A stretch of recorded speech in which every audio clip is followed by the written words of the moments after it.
दोस्तों, महापुरुष अक्सर अपनी बात कहानियों के माध्यम से कहा करते थे, क्योंकि उन्हें पता होता था कि अगर किसी को सीख दी जा सकती है तो वो कहानियों के माध्यम से बहुत आसान तरीके से दी जा सकती है। अगर ऐसे ही कोई ज्ञान की बात करता है तो आदमी उतना ध्यान लगाकर नहीं सुनता जितना कि कहानी में सुनता है। तो दोस्तों, ऐसी ही एक कहानी भगवान बुद्ध की मैं सुनाने वाला हूँ, जिसे सुनकर आपका मन हर काम में लगने लग जाएगा। लेकिन इसके लिए आपको इस कहानी को आखिर तक सुनना पड़ेगा। तो अपने सभी काम पहले ख़त्म कर लें और एकदम खाली मन से बैठ जाएं, क्योंकि ज्ञान खाली मन से ही लिया जा सकता है। चलिए कहानी शुरू करते हैं। एक गुरु अपने शिष्यों को ध्यान साधना सिखा रहे थे।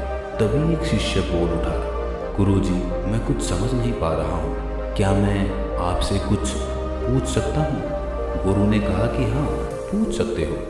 शिष्य ने कहा कि जब मैं पानी पीता हूँ तो मेरी प्यास बुझ जाती है, या कोई भी पानी पीता है तो प्यास बुझ जाती है, तो ये ध्यान के संबंध में क्यों नहीं होता? जब हम आपके कहे अनुसार ध्यान लगाते हैं तो हम में से कोई पहले, कोई बाद में, तो कोई कभी भी ध्यान की स्थिति को प्राप्त नहीं कर पाता। ऐसा क्यों होता है? जैसे पानी से सबकी प्यास बुझ जाती है, वैसे ही ध्यान से सबके ज्ञान चक्षु खुल जाने चाहिए, पर ऐसा नहीं होता है। गुरुजी ने कहा कि कल हमें किसी ने भोजन पर आमंत्रित किया है, कल तुम मेरे साथ चलना, मैं तुम्हारे प्रश्नों के उत्तर वहीं पर दूंगा। अगले दिन दोनों गुरु शिष्य भोजन के लिए एक धनी आदमी के घर पहुंचे। धनी आदमी की पत्नी ने उन्हें भोजन पर बुलाया था। दोनों भोजन करने बैठ गए। उन्हीं के साथ वो स्त्री का पति भी भोजन करने बैठा हुआ था। उसने अपने सभी नौकरों पर चिल्लाकर कहा कि ये क्या बेकार सा भोजन बना रखा है, इसमें कोई स्वाद नहीं है। वो भोजन की थाली फेंक कर नौकरों से कहता है कि जाओ, दोबारा से ढंग का भोजन बना कर लाओ। उस धनी आदमी की पत्नी दोनों गुरु शिष्य से क्षमा मांगकर उन्हें भोजन परोसने लगी। दोनों ने भोजन किया, लेकिन गुरु ने अपनी थाली में 2 रोटी छोड़ दी। गुरु ने उस स्त्री से कहा कि बेटी, क्या तुम मुझे ये 2 रोटी बांध कर दे सकती हो? स्त्री ने उन दोनों रोटियों को बांध कर दे दिया। उसके बाद दोनों वहाँ से निकल गए। रास्ते में गुरु ने शिष्य से पूछा कि तुम्हें भोजन कैसा लगा? शिष्य ने कहा, भोजन स्वादिष्ट था, मुझे तो पसंद आया, मुझे भोजन करके बहुत अच्छा लगा। गुरु ने पूछा कि इससे अधिक तुम्हें और कुछ नहीं लगा? शिष्य ने कहा, इससे अच्छा और क्या लग सकता है गुरुदेव, मेरी भूख मिट गई और मेरा पेट भर गया। गुरु ने कहा कि भोजन तो अच्छा था, फिर उस स्त्री के पति को भोजन पसंद क्यों नहीं आया?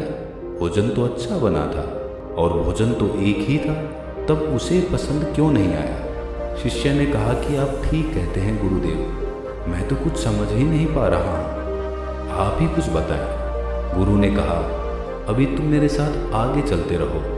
गुरु शिष्य चलते चलते बहुत दूर निकल आए। शिष्य ने गुरु से कहा, गुरुदेव, हम हमारे आश्रम के मार्ग पर तो नहीं हैं, फिर हम कहाँ जा रहे हैं? गुरु ने कहा, बस चलते रहो।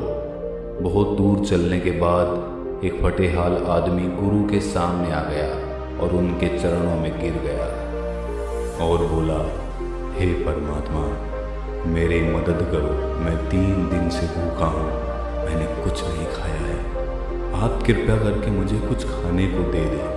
गुरु ने उस आदमी को एक पेड़ के नीचे बैठाया और उन 2 रोटियों को निकाल कर उसे दे दिया जो उस महिला ने उसे दी थी।